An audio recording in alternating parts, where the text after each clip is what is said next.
The little cafe on the corner of Maple Street wasn't glamorous. Its chairs creaked, the walls carried faint stains of old coffee spills, and the aroma of fresh brews mixed with the scent of buttered croissants. But for Emma, it was a place of comfort.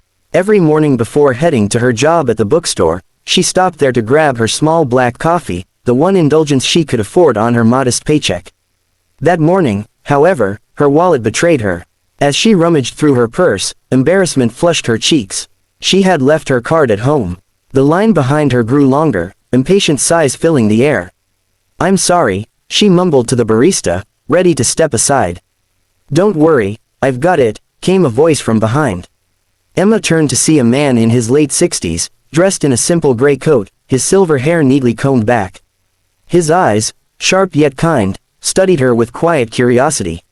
"No, I can't let you do that," she protested. He smiled gently. "It's just a coffee. Consider it my small gift today."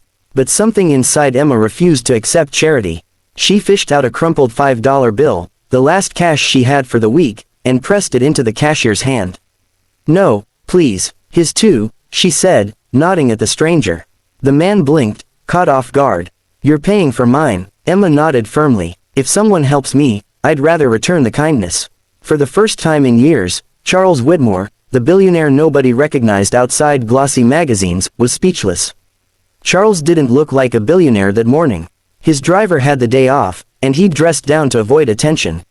For months, he had been wandering the city incognito, searching for something, or rather, someone. A heart condition had forced him to confront his mortality, and with no children of his own, he sought a worthy heir to inherit not just his fortune, but his legacy. He had interviewed lawyers, distant relatives, even ambitious young entrepreneurs.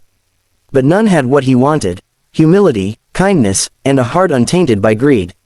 And then, a young woman with worn shoes and tired eyes had just spent her last bit of cash on his coffee, simply because she believed kindness should be reciprocated.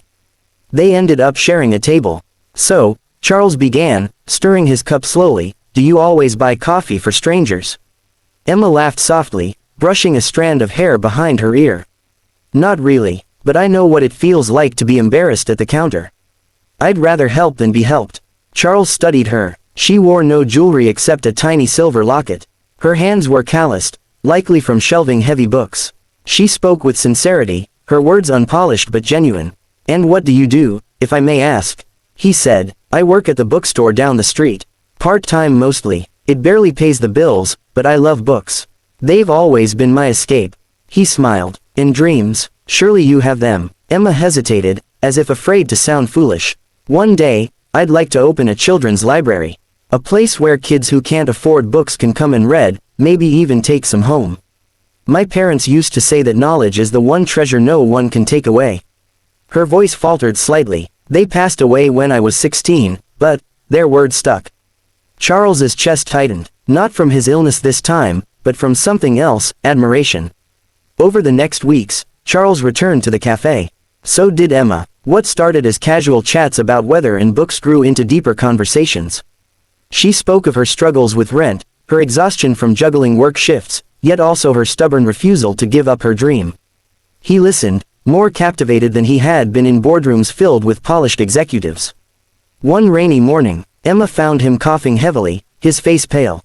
"Are you all right?" she asked, worried. He waved it off. Just an old man's body reminding him of time. But she didn't let it go.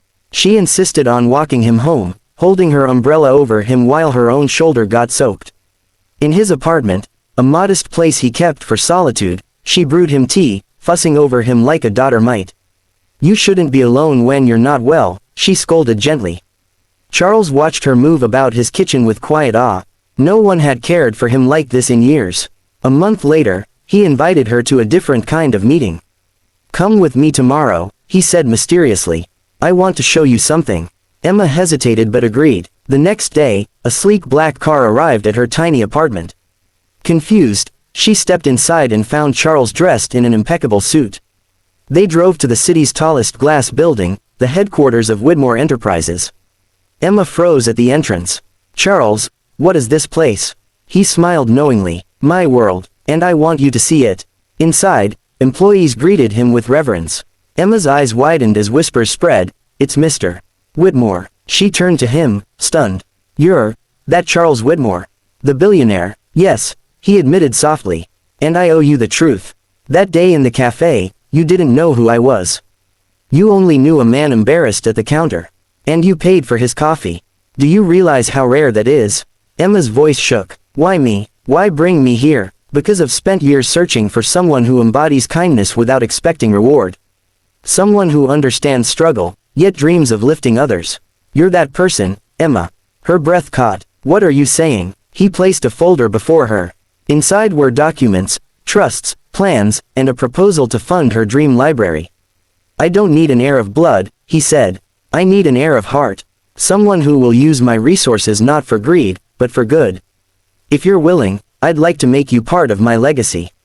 Tears welled in Emma's eyes. I don't know what to say. Say yes, he urged gently. And promise me you'll never stop being the girl who paid for a stranger's coffee. Years later, children laughed in the sunlit halls of the Widmore Emma Foundation Library.